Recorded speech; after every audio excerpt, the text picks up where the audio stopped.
Hello, good evening, and welcome. Hello, good evening, welcome. I never know whether we're on or not. It comes Did out you not first, get the countdown? Did you not see it? No? No. you saw a countdown.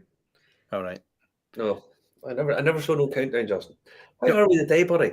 we are good. I like to know the countdown, you see, because we're talking to each other, and I haven't seen that anybody's logged in yet.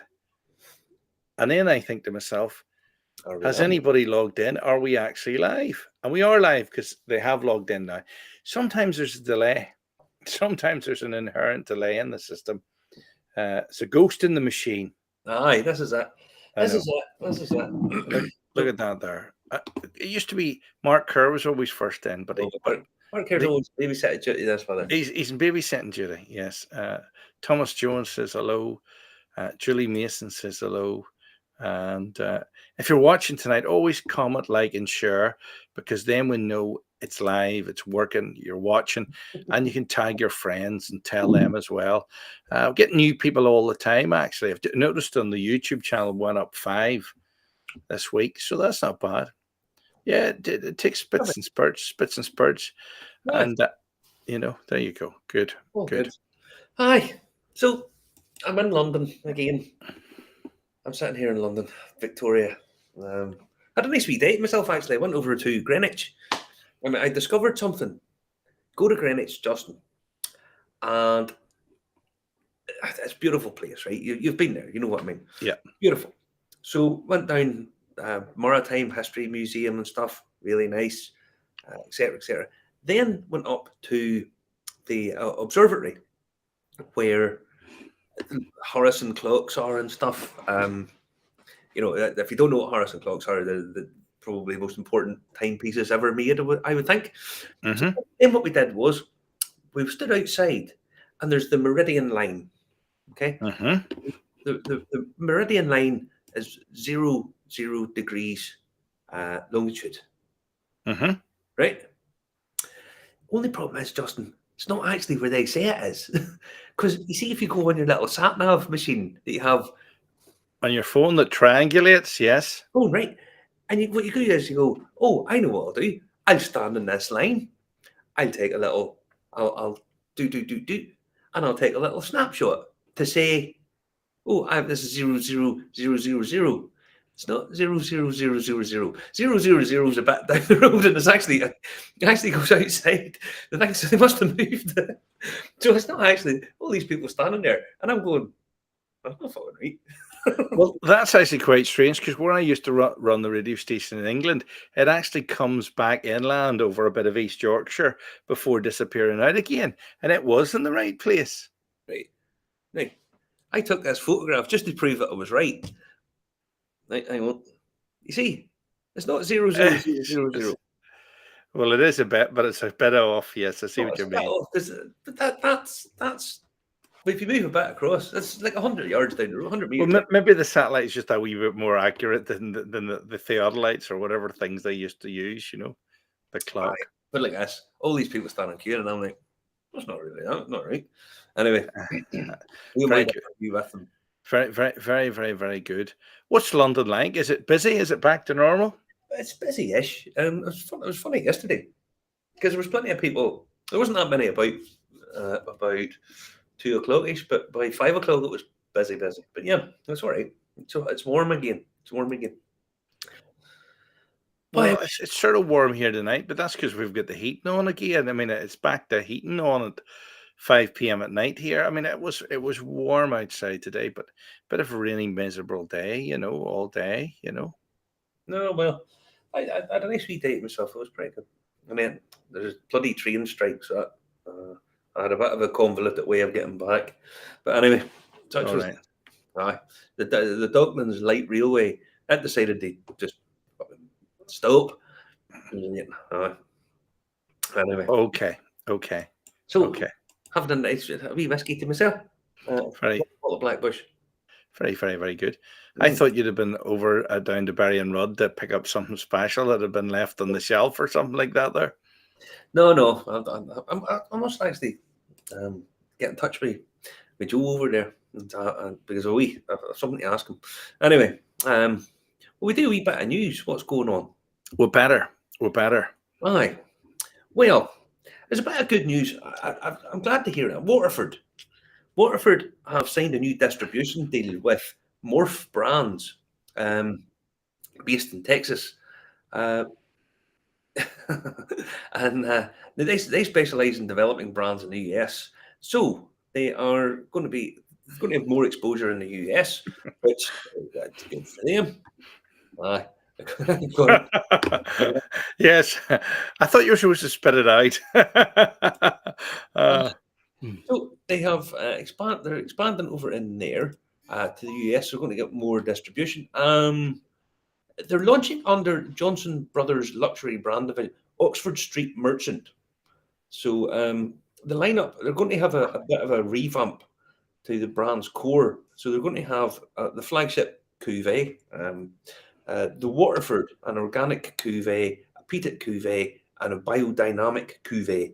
So there you go. Waterford. Oh, these all look lovely. Oh well, I was quite impressed with the biodynamic one. I thought it was pretty decent. I think the cuvee's okay, but it needs that in a few years' time it'll be better. Just as the stock matures, it'll just get better and better. But I was always sort of skeptical of the whole Waterford project to begin with, but I actually quite like it. I actually have to take my hat off to what they do. The But whole but piece of, more than them have been doing the biodynamic stuff really now, hadn't it? A lot of people jumped on the bandwagon. A few people did. but they have been leading the way in a few different things. I mean, I still think the bottle designs are beautiful. I think it's really funky, stands out a mile. Yeah. Cuvee one. I mean, we talked to Leah Houston about the design of it and stuff. So I fair play to them.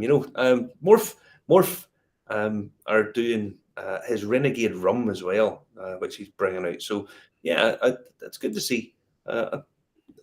It's nice to see these guys getting a bit more exposure. Ooh, a peated cuvee, yeah. Yes. I think they did state that they are going to be sticking with the single farm thing. It's still going to be a major part of their brand identity and whatnot. So good on them.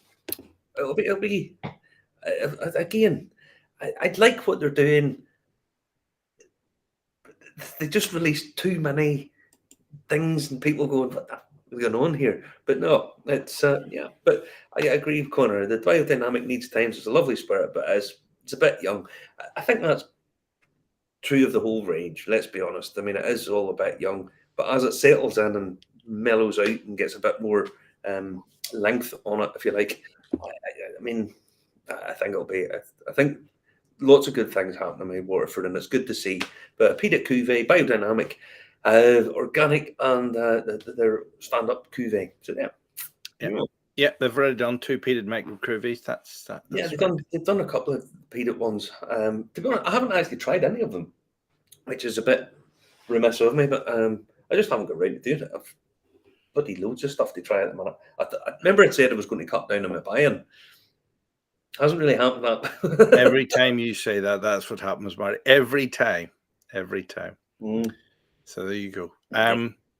Yes, no, good news. Good news from Waterford. It Yeah. certainly is. Certainly is I mean, good news. I see our friend, the Whisky Novice, is Morph brand three plasticine fellas of Tony Hart's. Do you remember? Brilliant, brilliant. Yeah, see Morph. What was Morph's wee mate called? Remember the wee grey one? What was it? What was his mate called? I don't know. Can't remember. Somebody who's access to Google there. Google what Morph's wee grey I buddy know. was called. Of We Tony. we can't Google at the minute in case it keels over because you're in a hotel room and you're never quite sure whether the broadband can take it or not. now, celebrity whiskey news. Do you remember last week some bloke I'd never heard of had launched another whiskey? Well, this week, Chad, Chad, that's his name, the wee grey boy. Chivas have teamed up with Stefflon Don. Is that a mafia don or something like that there? Or what is it? No, I don't think she is. Okay. Chivas Legal Stefflon. You thought that was Steph London. I know. Looks like a perfume advert. But I think it's supposed to look like that. Well, could be. Could be. She's a rapper, apparently an award-winning rapper. And she said, I read somewhere when she was talking, she says, everybody knows I love Chivas. I don't know who the hell you are, so I don't know. Right. All these ones are now trying to get down with the kids. So it's just, so they've got a new bottle design for her. Okay. Is this it? That's the one. Where did it go? Bring it up full screen. Can we? We can. There it is. Yeah. Now, apparently, this is going to be available in like Tesco's and stuff. So they're really sort of pumping the whole thing. Atlas. And if you go to, there's a website, The Rise it's called. Chivas.com, stories, The Rise. Times have changed. There's no longer one set path to get to the top, blah, blah, blah, blah, blah. Motivational conversations with loads of people, self-made. And Steph London, no one can argue that Steph London is one of the UK's biggest female rappers. At 9 years old, she'd already recorded a track. But there's like a 15-minute documentary with some of these people. And I think they're all trying to be sort of hip and trendy and getting the youth market, whatever. It's fair, I suppose. Whiskey novels think, what's hideous looking? I don't know. It's unbelievably garish, you know. It's like a cocktail. I suppose that's what it's supposed to be. It's for cocktails. Let's look at this, see if we'll recognize her. I'm not sure I do recognize her. This is a sign of getting old. I'm the wrong side of 15 now. So I don't know who she is. The wrong side of 50. Well, I don't know who she is. I've never heard of her before in my life. Have you? No, I've never heard tell of her. But I mean, they're obviously targeting this sort of young, funky market. Is that what you'd associate with Chivas Regal? No. There's Frank Hearn says she is getting down with the kids. Is that Marty and Justin in the picture? Yes. Come on. That's a bit harsh there now, Frank. Come on now. Frank, I hope you're not going on the day out on the 26th. Are you going on the day? Is he booked in the day out? No, Frank can't go. Frank can't go. He's away in the camper van. All right. Let me see. Hold on. We've got to talk about something else, Marty. Okay, right, go ahead. We're a quarter way through the show. Have you read this one? Oh, yes. Ricky McCurdy says he was in Dublin last Monday, had the same experience as you. No taxi drivers knew where Roe & Co was, but we eventually got there in the end, and it was a brilliant tour with our guide, Mark. That was exactly what I had. Honestly, the taxi driver on O'Connell Street, was it O'Connell Street? I picked him up. It was very close to O'Connell Street. Never heard of it. And to which I was flabbergasted, but there you go. Just go back and look at last week's video. Remember, all the videos are stored on YouTube. That's the easiest place to find it. We're live on YouTube, LinkedIn, Twitch, Telegram, Twitter, and Twitch. So you can find us all there, and you can ask Alexa, and they'll play the podcast as well. I think that was Ricky. I think that Mark was the guy that done my tour, and he was good. He just the right sort of amount of knowledge, bit of crack. Just sitting having conversations. Yeah, really good, really good guide. Remember to hit like and subscribe and the bell as well to be notified. Linda Cox says, to get back to the Chivas Regal, she says it looks like a Jamaican rum ball. I just think it looks kind of crap. I don't really get the tie up, but then maybe it's not aimed at me, as Frank so rightly says. Me and you are not down with the kids anymore. So yeah, it's a bit garish. But are we getting too old, Marty? What is it? I think we were too old about 20 years ago. Aye. Speak for yourself. I think I was always a bit old at heart, to be honest with you. Were you one of the mature ones? Were you? Something like that. But yeah, I know it's not nice. But here's another one. Here's more celebrities. This is, hang on to take their name, North Lane. An Australian heavy metal. Oh, you still on? I'm still on that. I loaded that one up. I loaded that one up. We'd have found the other celebrity. I've got to put in a date of birth here because it times out. So I've got to put this one up This is the next one. What do I say? North Lane. Where are you now? I'm somewhere else. I'm somewhere else. I'm patting my head and rubbing my stomach at the same time. Here it comes. Explains what happened to your hair. Here it is. It's the Grog Lord you're looking for, isn't it? I Yeah. know the Grog Lord. Get rid of all that Stefflon Don thing. I don't. Hold on. They hide it all. Get rid of Oh, it. here Get we rid of go. it. Here we go. Go on with you. Here we go. Takes ages. Can you hear the clicking noise of my mouse? You complained about that one week. You think You're it's right beside the BBC and there's 15 people to help me? you're right beside the microphone. Click, click, click, click, click. I No, know. so North, who was it? What's their name again? Aye, North Lane. This is their whiskey. Limited. So it's 99 Aussie dollars. Limited to 500 bottles. Obsidian. So if you know who North Lane is, it's 40%, 500 milliliter bottles. North Lane proudly present Obsidian Whisky, a small batch whisky release using all Australian grown grains and expert aging in charred American oak barrels. I love the way they always try and sort of just get around the fact that it's bourbon casks, American oaks, as if people don't know. It's a limited edition. So there you go. It's on a site called Grog Lords, which I quite like the sound of. That's a funky name. It's like steampunky or something like, or the enemy of Conan the Barbarian in some remake of a movie or something like that. God knows. God alone knows, Justin. It would be if you were filming it. If you were in charge, that's what it would be. So no, yeah, it wouldn't be called that at all. if you know who North Lane are, there's more. These will not be getting down with the kids. These are more like getting down with the geriatric granddads now, because all the old roggers are still rocking out, and they're all about 75. All these elbows. You just see them lovely enough nursing their arthritic hips, But yeah, North Lane, that's not them. What you laughing? That's true. It is true. It is true. Aye. Don't know the band, don't know the whiskey, interest zero. There you go. I think so. But their fans might be interested in this stuff. Here's one that we haven't heard of. But we do know this guy. But again, interest in the whiskey, nicht, I think. David Beckham has announced that he's going to end his partnership with Hague Club. He almost a decade he's been there, and he's been the brand ambassador. And he look how comfortable he looks with that whiskey as compared to the other photo. I'll be honest, I don't think David's a big whiskey drinker. I'm going to just hazard a guess. I don't think he sits down, sits down and has a him and Victoria sit down and have a couple of whiskies of an evening. I don't think there's too much of it. I think he's definitely a Bud Light drinker. I think he definitely is a Bud Light drinker. I think you might be right.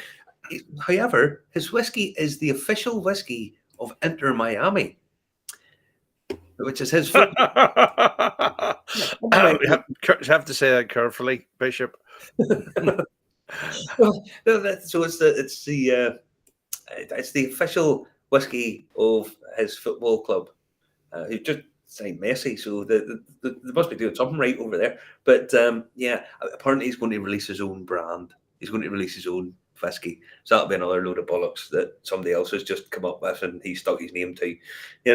But, hey, it's worked for other people, hasn't it? Proper 12.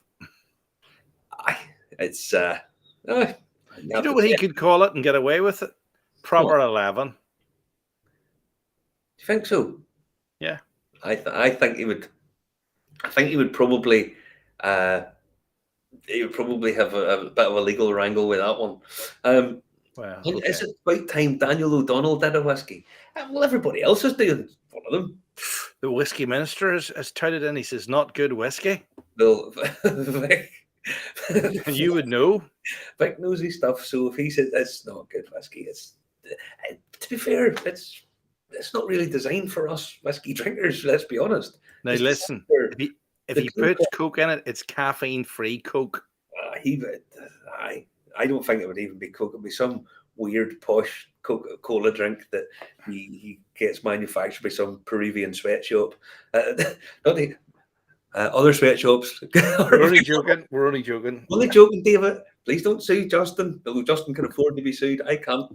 Um, but you know what I mean. It'll be some designer bloody Coca-Cola type drink. But yeah, so we can look forward to David Beckham, DVB, David Victoria Beckham, whiskey slash soft gin drink. You know, I don't know. It'll be some nonsense anyway. Let's be honest. Connor, don't mention that gobshite. I assume you're referring to what's his name? Conor McGregor. That's him. I sort of forgot his name there, which is sort of kind of what you really want, you know. But yeah, yeah, I'll not bother mentioning him. Now that's celebrity whiskey news of the week out of the way. Tell me there's not another celebrity whiskey excerpt next week, is there? Possibly this could be a running theme, Justin. We can see what other nonsense. I thought with another celebrity to pay, but she has to wait until after the next item. Who's that? Oh no! This has been a slightly different thing. Next up, the Irishman whiskey, which you never hear don't really do a huge amount of stuff these days, but brought out a 22-year-old. Now, bearing in mind that this is sourced. It's 21 years bourbon, 1 year Tawny Port, 49.3%. It's going to be exclusive to the Loop in Dublin and Cork. Numbered, nicely presented leather case, double distilled. Now, they make a bit of a hoo-ha about this. They say this is our first ever double distilled release. Aged whiskey stock's quite rare, especially one that you can pick up and buy. So I'm going to say that wasn't necessarily their choice. It was what they had access to bottle a 22-year-old whiskey. I would imagine. Maybe I'm wrong. But at least it isn't an egg box. No, it's not in an egg box. I quite like the idea of being in a leather case. But €550 a bottle. Aye. These guys, I'm not 100% sure that they're actually twigging on to a lot of this. Aye. I couldn't agree more, Connor. It's ridiculous. You think about it. People do spend £500 on bottles of whiskey, but they're for collecting. That's why they spend them. Nobody drinks it, and the price of it just keeps shooting up. And no one's drinking this stuff. You know, okay, they might have the odd bottle here and there, maybe a bottle in a hotel or something gets opened. Nobody's drinking this. It's all being put away into a cupboard on the off chance that it goes up in value. But we'll talk about that in a wee minute. So yeah, a 22-year-old. Well, to be fair, 22-year-old Bushmills, it's still cheaper than the 25 that we so valiantly try to flog. Not right, Jim. The 25 and the 30-year-old. It's dead horse. What? But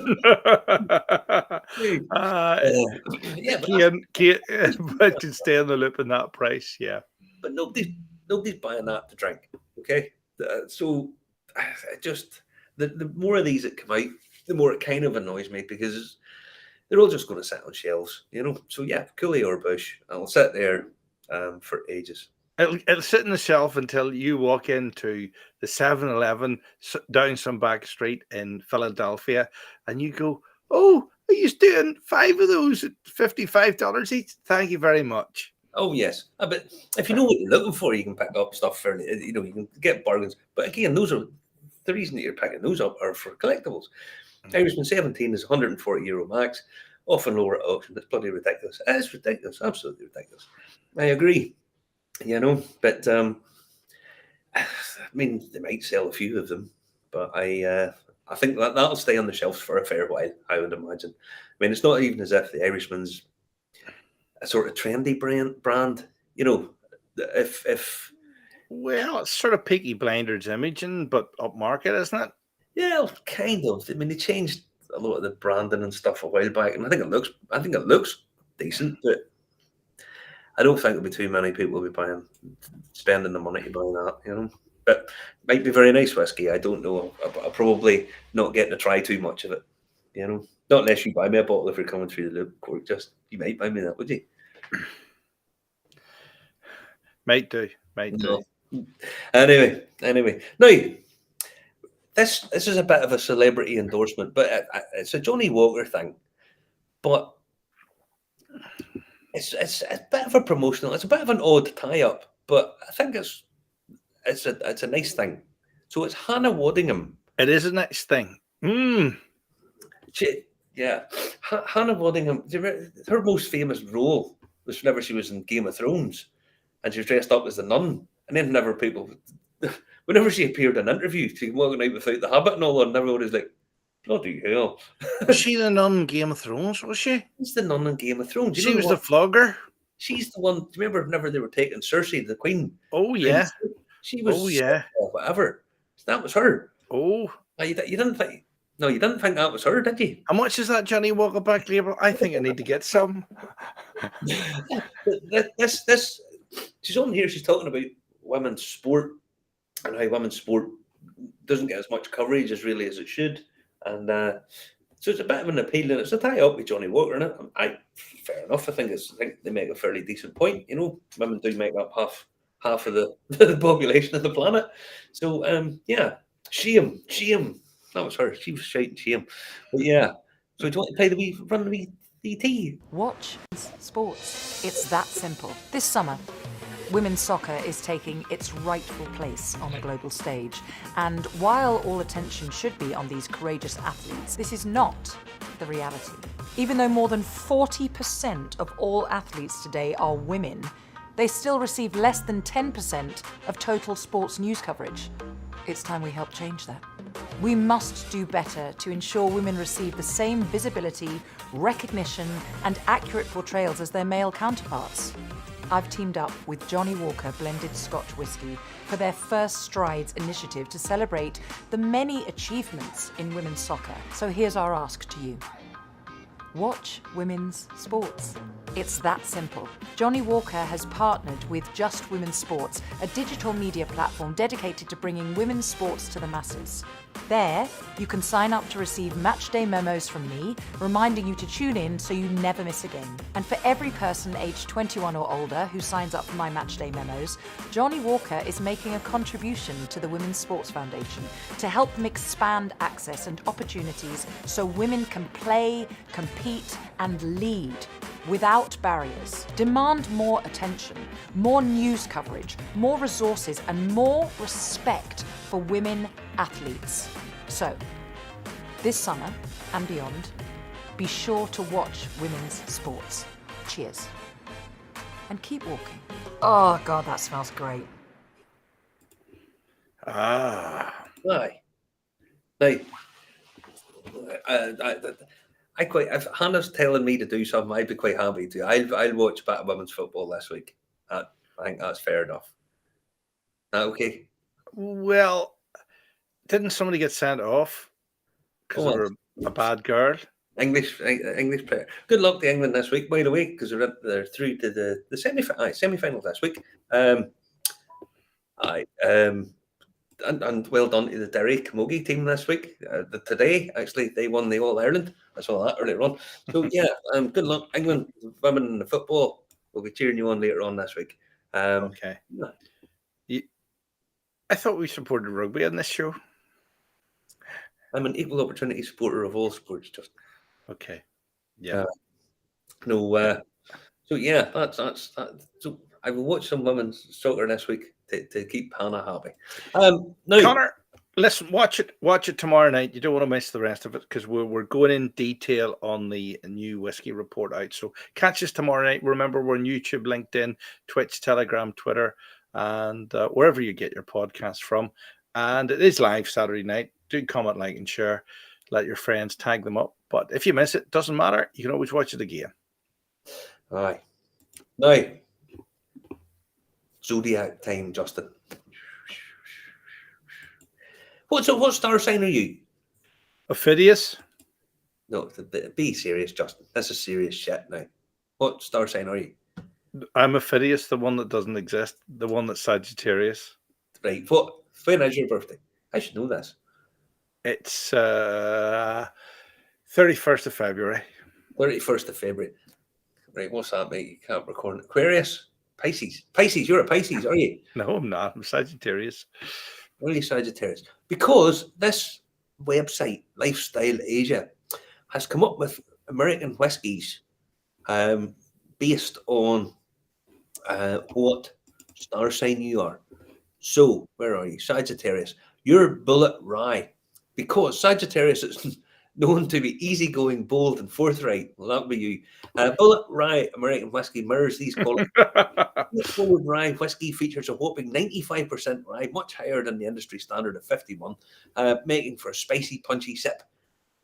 It pours russet with notes of vanilla, biscuit, toffee, apricot, orange, and honey. The aroma is bright and lively. Traits this optimistic fire sign embodies. Bright and lively. Justin embodies bright and lively. Holy fuck. Delicious in cocktails is quite adaptable, just like a Sagittarius. Here you go. So what am I? Let's go. Who makes these things up, Marty? This is the rarest thing I've heard in a long time. Rare thing. Now, Scorpios are known to be enigmatic and complex. Oh yes, those born under this sign would enjoy a whiskey that's as bold and layered as them. Templeton's 6-year-old rye embodies this water sign's mysterious and mature nature. It traces its origins back to the Prohibition period in America, and every sip carries the secrets of illegal alcohol consumption at the time. What a load of balls. Anyway, charred in New American oak barrels, this has a bold body with hints of burnt sugar. The punchy complex expression pours light copper. On the nose are notes of butterscotch, vanilla, cherry, and green apple. On the palate, meanwhile, toasted oak. A long finish rounds out the savouring experience. The brand positions this libation as a whiskey for the strong spirited. If that doesn't spell Scorpios, we don't know what does. It's a bit. The one thing I did notice, some of the bottle prices. It tells you on this because this is based in India. So for Libra, it's got Maker's Mark. Maker's Mark is 7,500 Indian rupees. That works out about 70 quid, £70 sterling for a bottle of Maker's Mark. That's a bit pricey. I think there's a lot of tax on whiskey in it. India. Jim Beam Black extra aged for Leo's, 4,000 rupees. That works out probably about 35, 40 quid, near enough. Mm-hmm. So it's pricey enough, like, you know. It is indeed. Aye, but I sent the link. So if anybody, I sent you the link, Justin. So if anybody wants to have a look and find out what American whiskey suits their star sign, go on there and have a look. I can indeed. I'll send you the link. Here it comes. It's coming your way. Capricorn's Buffalo Trace. No, there's the link. Have a look at that. Check it out. You can go and have a look. see what star sign. It'd be nice to know what Irish whiskies would go with star signs. That'd be good crack. What star sign do we not like? We'll assign them. You are like here. I'm the 12th month, so I would be proper 12. I think that would suit you, Justin. I think you and proper 12 will go all right. I would. I just like his yacht. You can have it. Anyway, now, mentioned earlier on, talk a wee bit about stuff. Do you know, there's a company called Knight Frank, and they bring out like a luxury investment index thing. And obviously, when you see these whiskey investment brochures, they all quote this because whiskey, over the last 10 years, whiskey's what has went stratospheric. It's went up 322% in 10 years for lots of it, okay? Overall. But they published it this year, and whiskey's actually went down. The rare whiskey prices have went down by 4%. Has the bubble burst? No, don't go that far. Fine wine has continued to grow at 5%, but against a decade-long increase of 149%. I think it's probably just a little bit of a correction, because going to try and get hold of young Carl. He knows an awful lot more about this stuff than me would. I think probably what has happened, and I can kind of see it happening in some of the auctions, a lot of the sort of rarer old bottles, and certainly in Irish whiskey, there are not that many of them appearing just now. I think a lot of them have been sold off over the last sort of 3 years. And some of the higher end bottles aren't making what they were. Some of them are not selling because they're not meeting the reserve, because there's only so many people that can actually afford to buy, a £5,000 bottle for a collection, or 10,000, or go for about £20,000 bottles. So I think probably a lot of them have been bought. So there's probably just a little bit of a sort of correction at the minute. But I do think, in terms of investments and all people collections and what they'll be worth, they will keep climbing. Now, this is probably just a bit of a dip. But it's significant that wine has continued to go up, but whiskey's took a bit of a drop. But I don't think it would be anything really to worry about, in terms of, if you do have a collection of whiskey, I don't think it's anything. I think people have bought a lot of stuff over the last while, and maybe they were a little bit artificially high for a period. But even the guys at that night, Frank, are saying bottles of rare whiskey have had a far more steady at times from a performance perspective over the past 3 years. Higher value, over £5,000 bottles, have retraced recently due to a myriad of geopolitical, social and economic reasons. Certain brands have performed well, while the market leader, Macallan, has seen particularly punishing losses, with its index retracting 12% in 12 months. But it's the same as all this. The blue chip stuff will always keep going up over a longer time. Good. So we have a big breakdown of what's actually been happening tonight. Aye, well, this report was published about the spirits. It's the Drinks Ireland report into what happened over the last 2022 in terms of sales. And well, as we all know, everything has been sort of devastated up and down. COVID, war, prices, shortages, electricity, blah, blah, blah, blah, blah, blah, blah. Irish whiskey's spectacular growth continued, with export sales reaching 15.2 million cases in 2022. United States continue to be the key export destination for the category. United Kingdom is the next biggest market globally for Irish whiskey. Two markets that have seen significant growth are Poland and South Africa. Wow. Yeah. Now, that's quite a detailed report. I'll go down this a little bit. Overall volume of global Irish GI spirit sales. 2014, 14.5 million 9-litre cases, and now we're up to 25.2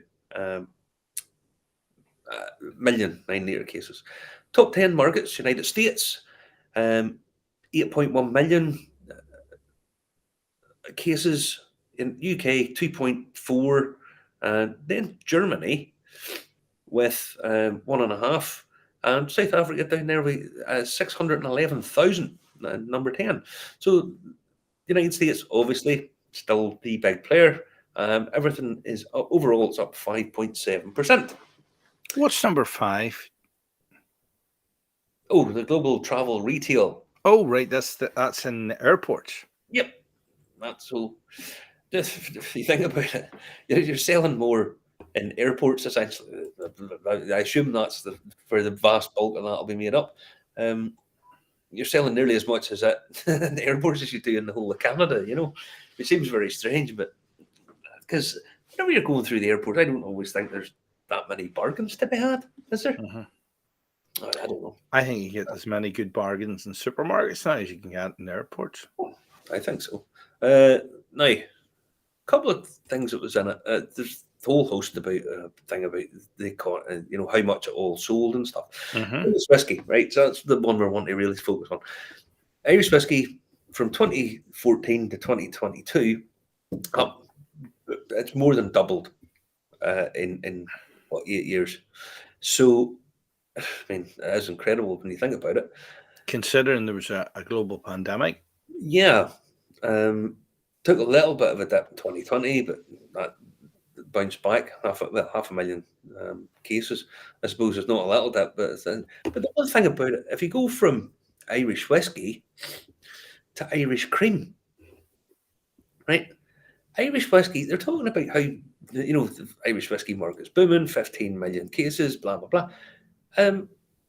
Irish cream, you're selling nearly 10 million cases of it.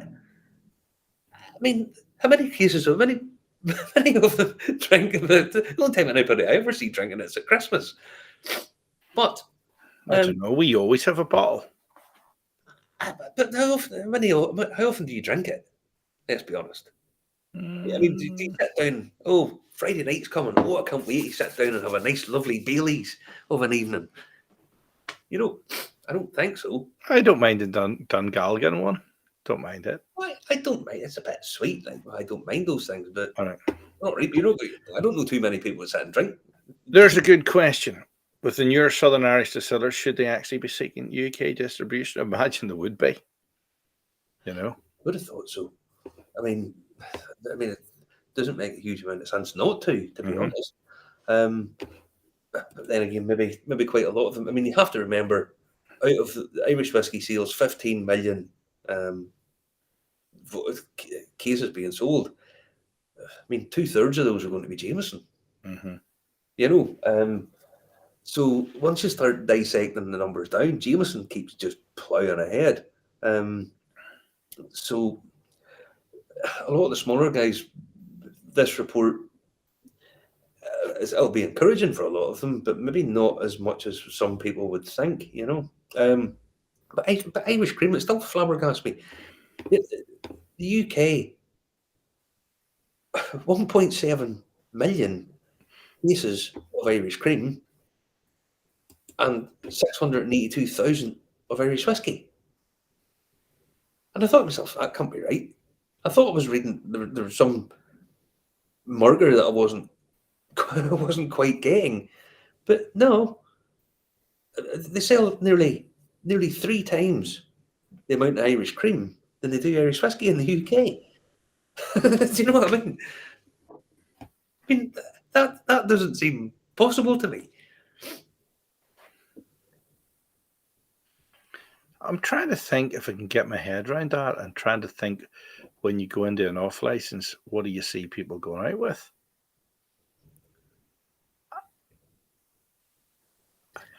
You see, there only is 1 or 2 brands of Irish cream. I know. Well, you've got St. Brendan's, which goes to the States. Yeah. The guys down at Niche. You have that cool Swan one. Yeah, which we've had. Yeah. Quite tasty. It is quite tasty. It's not just sweet red. Obviously, Baileys. You have this. So there's only like that many on the shelves and off license, but Irish whiskey is like that many. So why would I, if I was starting a drinks brand, why the hell would I not have an Irish cream in the market? It's a bit of a no-brainer when you think about it. I mean, they sell vast quantities of this stuff. I've just had a brainwave there, but I can't tell you it on air. But there you go. Now, the other thing, if you go scroll down a little bit more, is volume of Irish poaching sales. Irish poaching sales. At the bottom of that one. Yes, it is. Yes. Have dropped, albeit it's from a fairly low point, dropped nearly 18% sales. But sure, we know people like the Smuggling Nun are getting into loads of states in America, no? Yeah. It's, I don't know. I just find it a little bit strange that, I mean, in 2016, they were selling 5,500 cases of it, and now it's down below 4,000. Yet with all the sort of publicity and all the different types of it, I find that an odd one. And honestly, I mean, me and Jim talked about this one day. Why would the whiskey distilleries not just put out a poaching? Just basically their new make. That's all they have to do. Just bottle it as new make, label it as poaching, and stick it out. The guys over in Achill Island done it, and I think that good on them. Quite There's right. a good, You know, there's a good point, Marty. mhm. Irish whiskey competes with Scotch. Irish cream doesn't really have a competitor. Well, our good friend the Admiral over at the Tobacco Barn Distillery, he made a cream liqueur with bourbon. There are bourbon liqueurs. I mean, Right. I don't think they would have anything like the clout that Bailey's or something would have, or anywhere near the sort of brand recognition. But there are competitors for it. What would they call it in India? Ginglani ghee. Yeah, it could be. God knows. Would they be? Oh, they are allowed to. They're not allowed to eat. They don't eat beef, do they? But they drink. Allegedly. As you and I both know, whenever people come away from their own home countries, they tend to forget. I.e., people from the Middle East. Mhm. Oh yes, Yes. but yeah, I don't. There is competition, but I don't think there's anything like the same competition. But it does seem that That seems disproportionate. I can see it being the same, but I can't see it being 3 times as much. But there you go. The figures don't lie. yeah, How come we never noticed this the last time they did the figures? Did they not analyze that? Maybe they've just analyzed it I this time. can't remember. I can't remember ever seeing this before. No. Probably was, but I can't remember it. My brain ain't what it once was. US whiskey and bourbon exports to Ireland. So this is what comes in. EU tariffs of 25% were applied to American whiskey and bourbon imports in July, blah, blah, blah, in retaliation. So we import 3.4 million euros worth into Ireland, which seems remarkably low. I mean, loads of people drink the likes of Jack Daniels. Loads of people drink it. You know, you see it all the time in the supermarkets. Every supermarket, every off license has it. I know plenty of people that drink Jack Daniels. So again, I just find some of these figures a bit odd. You know, 3 million euro. It seems very, very low, very low. Ireland's most popular spirit categories: Irish whiskey up by 10% or 11%, but vodka's also up 7%. The Irish whiskey being the big winner, other than tequila. But tequila's starting from a fairly low point. But remember last week in America, I mean, we saw the Proximo sales that their tequilas were absolutely flying. And Bushmills sales installed. Come on, say something insightful, Justin. Irish whiskey 26%. Yeah. Right. Uh-huh. Irish cream 6%. But it's Irish cream. Where are we with the Irish cream? Irish cream sales over here, 145,000 cases.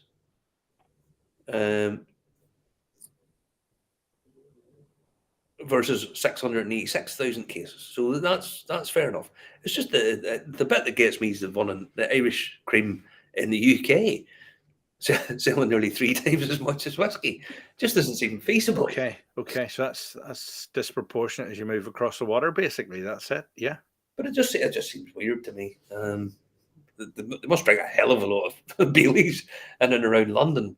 London society. I always thought they were all bloody drinking Chardonnay or whatnot. But anyway, You're there. Go down and ask the barman, does he sell a lot of Baileys? Although when you are in England, you do. People see ordering Baileys quite a lot at the end of the night. Doubles and all, ice. But there you go. it does seem strange to me. There you go. Crazy how US folk, I've heard recently, tell me they can get Buffalo Trace in the US. Our supermarket shelves are coming down with it. So they can't get it and we can. Yeah. Irish whiskey, yeah, it's amazing. It's amazing. It is amazing. Well, We're only halfway through this report and we've only got 10 minutes left tonight. Let me see. What have we got? Overall spirit sales in Ireland? Overall spirit sales in Ireland, that just tells you the amount of Off licenses versus ready to drinks. Now, there was a big sort of push for these, a big hoo-ha, for your hard seltzers. That just seems to have collapsed, down 15%. I think probably because a lot of people tasted them and they weren't.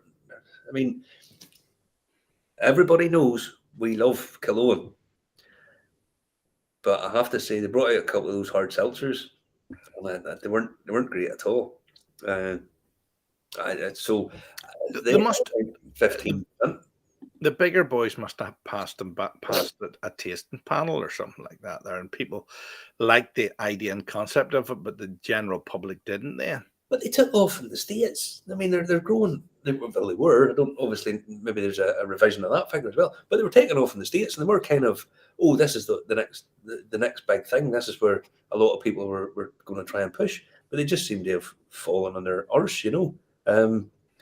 Flavored alcoholic beverages down, wine spritzers and coolers up a bit, but cocktails and long drinks up 10%.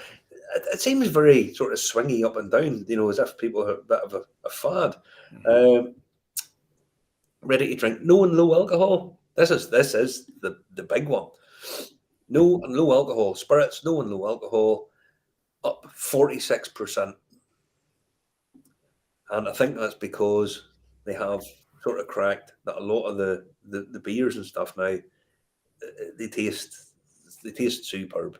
they Guinness, don't taste bad. Some of them don't taste bad, but come on, I would imagine a lot of people would have difficulty telling you the difference between a lot of the zero, excuse me, low alcohol and zero alcohol beers, lagers and stuff now. There's long gone are the days of the you know, that caliber, whatever it was called. They weren't great. The ones they make today. I mean, that Guinness 0.0, that's pretty much nailed on. show my naivety. What is a hard seltzer? It's like Alka Seltzer, only hard. It's the alcohol seltzer made out of brick. So, it's basically those sort of pre-made cocktails. It's just a sort of fancy name for that. Hard seltzers or Pre-made cocktails taste like cocktails, but these actually don't taste like cocktails. They taste like kind of fizzy, alcoholic fizzy drinks. That's essentially what they are. They've been about for a while, but they've just got a sort of bit of a rebranding. But that's what hard seltzers are. So do you remember you used to get the sort of pre-made Jack Daniels and Coke and that? I don't mind them. They're usually quite cheap.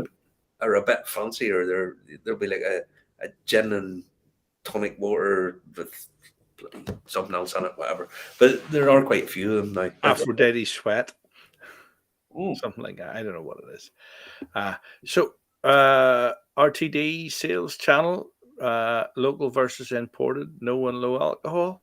No and low alcohol up, but that's what I say. The no alcohol stuff up 46%, and flying, you know. Albeit there's not a huge amount of them, but people are drinking more of them. And to be fair, the price that they charge for these, they're not that much different than actual stuff with alcohol in them. But there's no alcohol tax in these. So if you go in and you order, oh, can I get a draft pint of Guinness 0.0? Oh, no problem. There you go. That's $5.50. All right, can I get a pint of Guinness with alcohol in it? That's also $5.50 as well. There's no alcohol tax in the one with zero alcohol. Do you understand what I'm saying here, Justin? Yes, but you're margins in these are but you're paying for the product innovation. something like that. But you're not paying any tax. Here's a good one. Cider doesn't pay any tax. What do you mean? Share of alcohol excised by category. Cider's 4.2. Beer, wine, and spirits are all about 30% odd. Hi, but Justin, that's because they don't sell as much cider as they do of beer, wine, and spirits. Sure. Oh yeah, you're right. Sorry, I thought it was. Yes, Justin. All right. I told you it was never good with numbers. No, I've mentioned this a number of times. I know. There you go. Now, if you go down a little bit, the excise receipts, so don't worry too much about that. European spirit excise rates. This is a good one because you go down. This is how much per hectoliter of alcohol. So every 1,000 liters of alcohol, essentially, the tax that's on them. And Ireland, the Republic of Ireland, sitting there in third, and just behind it, in good old blighty UK, well, including Northern Ireland, in fourth. Now, look, just scan down the difference in these. You know, Germany, €1,303. €2,000 difference between here and Germany. Yeah, it's nuts. The amount of, let's not forget the two big whiskey regions, Ireland and Scotland, and they're continually punishing them for making this product. I mean, it just doesn't seem fair to me. I can understand you have to pay some tax on it, and that's fine, but it just keeps going up and up and up, and they're wanting to put it up even more. You know, France, €1,800. I mean, you go to France and go into any supermarket, and the choice of wine that they have is just phenomenal, and you get fantastic bottles for Mickey Mouse money. That over here is going to set you back 15 quid a bottle. Over there is €5, €5-6 a bottle. I know. But yeah, I know. It's a very strange world. What else we've got? We've got a couple of pages left. Oh, that's pretty much it. But I was just going through some of the numbers. I mean, it is encouraging, but digging a little bit deeper, the Irish cream ones absolutely bamboozled me. But the increase, Jameson makes up the vast bulk of this, and while the numbers look very good, if anything happens to Jameson sales, then the overall category is just going to start doing that. Yeah. And a lot of the smaller guys, they're probably thinking, well, we're not getting as big a share as that as what we had hoped, So, you take away Jameson selling, I think it's 11 million cases or something they sold this year. Or last year. Certainly 10 anyway. Then you take out Bushmills, Tullamore Dew, that other muck, proper poo. And there's not a huge amount there for all the rest of the guys to be playing with, There's Jemmy Jameson. Give us the heads up. That's why I used to ship my whiskey in from Germany before the rules were reinforced in July 2021. Perfect example. Jameson 18 was €200 here. It could have been as low as 90 to €120 in Germany. Yeah. And I mean, the laws at the likes of the distilleries, people come to the distilleries, and obviously tourism is a big factor on it. But you know yourself, we take guests to Bushmills, and they turn around and say, "I can get it far cheaper at home. So why would I buy a bottle here? I can get it cheaper at home, or at the airport, or get it at the airport cheaper again." But it just always. What did you suggest? No tax at the actual distillery to encourage people to buy there? Well, you always have to pay a little bit of tax, but I mean, they could do something to help these guys out, Gift aid at the distillery. Oh, yeah, that's what you could do. Gift aid. Go to Cologne, Brendan. I sign my gift aid. You get an extra 25%. But yeah, I mean, surely there's some way they can do this. I mean, even if it's not for the likes of us, the Horizon scheme. If you buy something, then you can get your tax back if you're leaving Ireland to get your VAT back. Surely there's a scheme they can do that, help people buy stuff at a location. It doesn't necessarily have to be just whiskey. It can be other food stuff. You pay the full whack at the distillery and then claim it back whenever you get back home. Mm-hmm. Seems perfectly reasonable thing for me, for my money. But it'll be for other folk to debate and decide. But another great show this week. Thank you very much. Same time, same place next week. Saturday, 10 p.m. The trip, do you want to mention it again? Oh, my. Anybody that's coming, if we're down, meet down at Titanic Distillery, we're booked in for the 12:30 tour. So meet down there sometime around 12, 12:15 that Saturday, and we'll get hooked up and met up, and hopefully it all will go well. I'll be emailing everybody that sent money this week at some point, but I am working, so. There you go. Linda Cox says, thanks again, lads. Thank you. Thank you very much. Thanks for watching. Thanks for taking part. Bye. Night. Take care.